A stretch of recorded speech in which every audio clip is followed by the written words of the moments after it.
Well, there's a drizzly cloud hanging over Braehead Arena tonight as the Manchester Storm roll into Glasgow. At their helm, head coach Ryan Finnerty, the Clan's head coach for over 4 seasons. The Manchester Storm, well, their excellent form that saw them top of the Elite League earlier in the season has certainly faltered in recent weeks. They're now in 6th spot, just 9 points ahead of Braehead Clan, who find themselves in 8th position. That very last playoff spot, and that is the very minimum that the Purple Army will be hoping this team have when all the fixtures are done at the end. 2 points against Manchester Storm tonight could see them being dragged into that dogfight here as well. Many people wondering how the big Manchester Storm squad, a team built for the small tight ice in Altrincham, will find it here on the big ice at Braehead Arena. But they do have 3 players in their roster that played for Clan last season. They know this ice very well. So many storylines going on here tonight. Let's go ringside with Craig Anderson.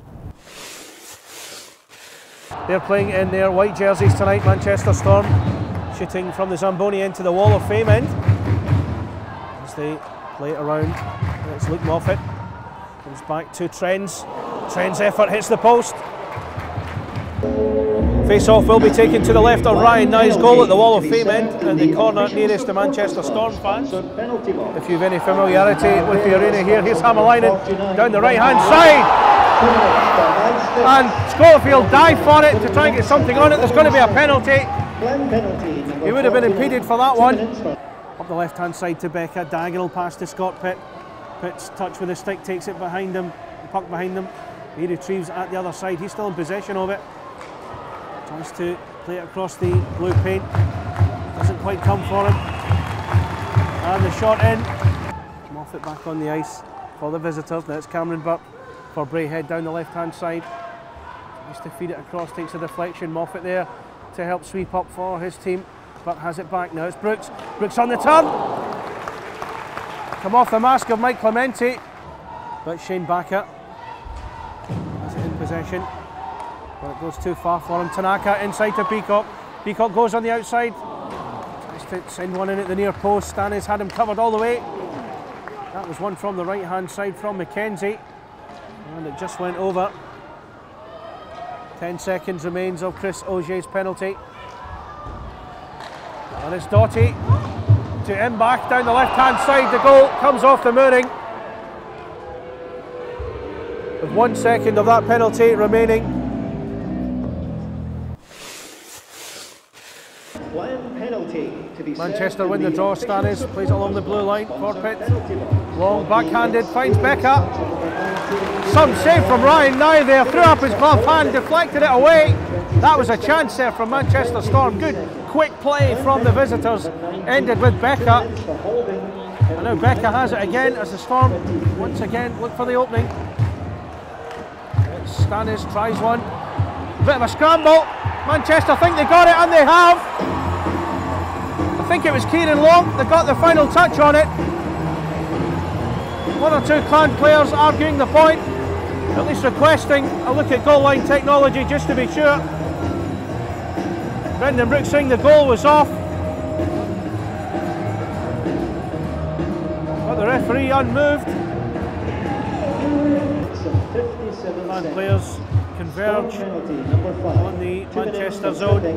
It's Burt down the inside left. Schofield tries one. Has it gone in? Has the goal moved? Well, certainly not a goal. The goal has come off its moorings. That's a controversial one. If they're to get anything from this very stubborn Manchester defence so far. The last shutout came on Boxing Day, a 4-0 win over Dundee Stars. Mike Clementi keeping his sheet clean that night. Schofield! That was a chance. Clementi makes the save at his near post. Give them a bit of breathing space, but here come the Clan. Cameron Burke striding forward up to the left hand side from the central position. Lays it back, Oslansky. Schofield in the face-off circle. Lays it back for Burke. Comes in from the right. Clan look to do something with it! A brilliant finish! But Landon Oslansky beats Mike Clementi. And with 1 second left of the 5-1-3, Clan draw level.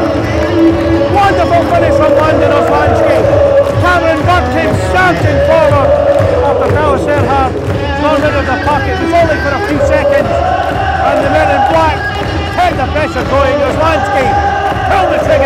Clemente beaten. Can take advantage of the 5-on-3. It's 1-1. A power play goal. As Clan back on level terms. And now Storm. Shane Backer was clean through there. Ryan Nye came charging from his goal and moved it away from the Storm attacker. That was a real opportunity for the home team now.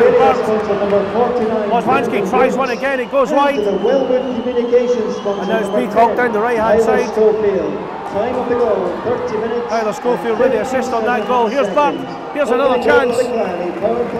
But Storm get it back. Is this an opportunity for the Storm as they play it around the Clan defensive zone?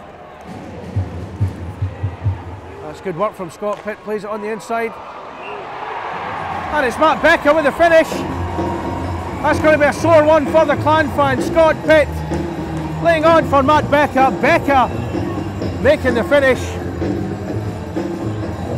As Storm retake their lead. In the corner. The Clan bring it away now. They go short-handed. It's Peacock down the right-hand side. Peacock goes himself. And it's just wide. Again, the fans shout the goal. It's moved off the mooring once again.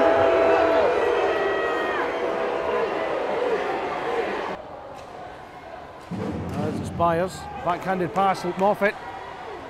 Moffat stumbled a bit, did well to keep control of the puck, tried to lay off for Hammond, but now the Clan surging forward again. It's him back for Burt. Burt lines one up! And the top terrific shot from Cameron Burt. 1 minute, 1 to go. And Clan are level again. That's great work from Cameron Burt. Mike Embark up the right hand side. Fed in Burt just on the inside left. Burt made the turn, hit the shot.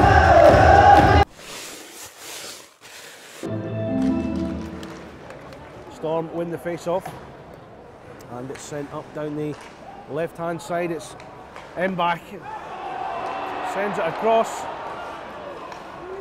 Clan continue on the offensive. Embark tries to send it in at the corner.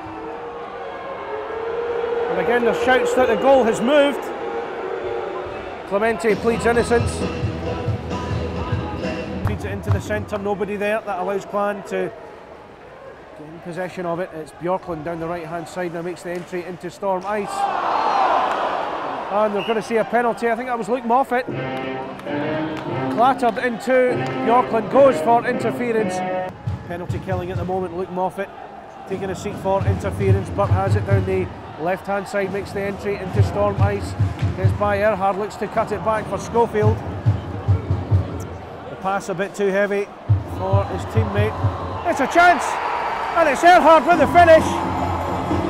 Well, that chance from Burt allowed the Storm to break up the other end. And Erhard with the low one beats Nye, a diagonal shot. And well, the first meeting between these teams this season was tight, but there was lots of goals in that one. 12 goals to be exact. Clan winning 7-5 on that occasion. Burt inside Oslansky, one timer from Brace.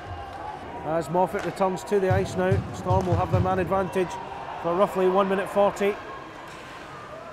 Hammond down the right hand side turns. Oslansky not quite getting there as the Storm players start to converge on the Clan box. And there we go. Luke Moffat has put them 4-2 ahead now. That's a power play goal. The chance from Moffat took him to take a deflection and it beat Nye.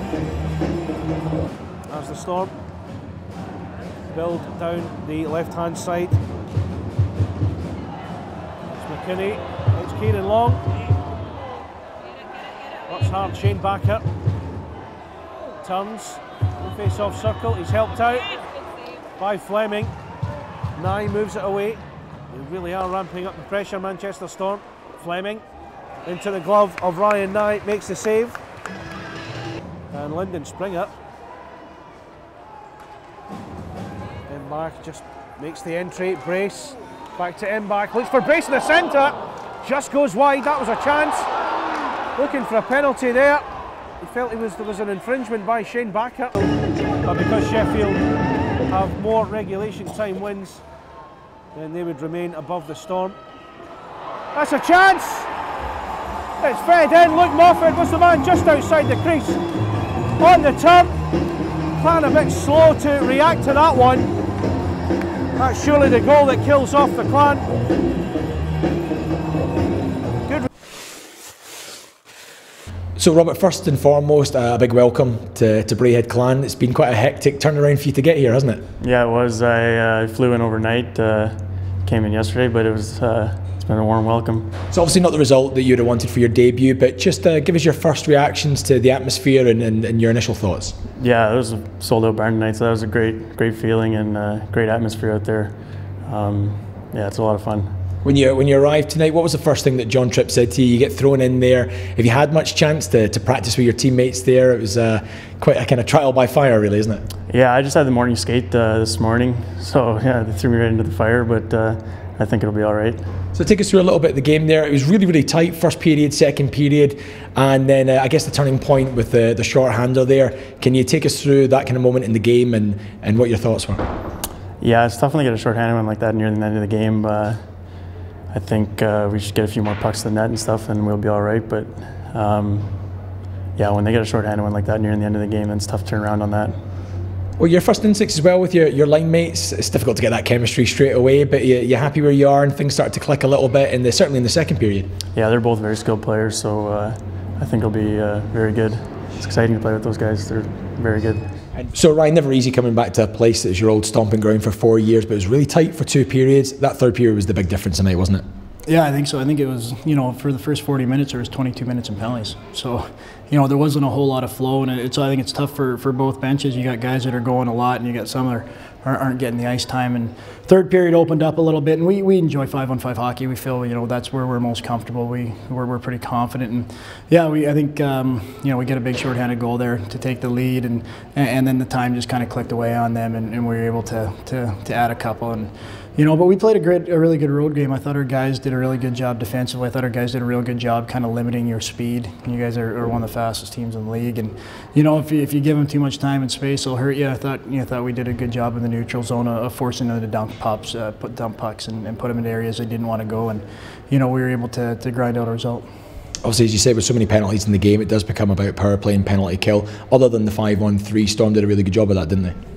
Yeah, no, we I think everybody's got to tighten up on those areas. There's a lot of back and forth right now, and yeah, the 5-on-3, they scored a goal, and we missed I think one of our guys slipped and missed a lane, and you guys got some pretty good weapons here, and both of your goals were pretty good shots, and I thought overall 5-on-4 I thought we looked really comfortable, and we did a lot of homework on what you guys do. You move the puck around well and drive that net, so it's it was just a stop and kind of go game for the first 20, and then it opened up, I think, a bit in the third to our favour. And it is a really important trip up to Scotland for Manchester Storm. This isn't it? Like, points in the league at this time of year are always important, but with this battle for 8th place spot, it's not something you want to get dragged into. It's 9 points coming into this game, and they're a little bit more breathing room after tonight's result. Yeah, I think it's a tough league. There's 4 teams that are going to miss out on a playoff spot, and not 4 teams deserve to. You're going to have some good quality guys. Our teams miss it out, and we want to. Our goal is still to get back in the title race. We're a little bit behind here, but we feel that if we can put a run together and win some games like we did tonight on the road, and we could start clawing ourselves back. Those teams have to play each other, and we want to just kind of keep grinding points out and give ourselves a chance. And obviously in conference, we're at the top of our conference right now, but it's pretty tight, just like the league. So it's a lot of fun right now, but it is certainly very tight. And if you have a bad weekend, you could not be looking at 3rd and 4th. You could be looking at 8th and 9th. So it's a lot of fun, a little nerve-wracking, but I think that's what we all wanted, was that closeness and tightness in the league, and we definitely have it now. Well, congratulations, great road game. Cheers there. Thanks for that. Cheers.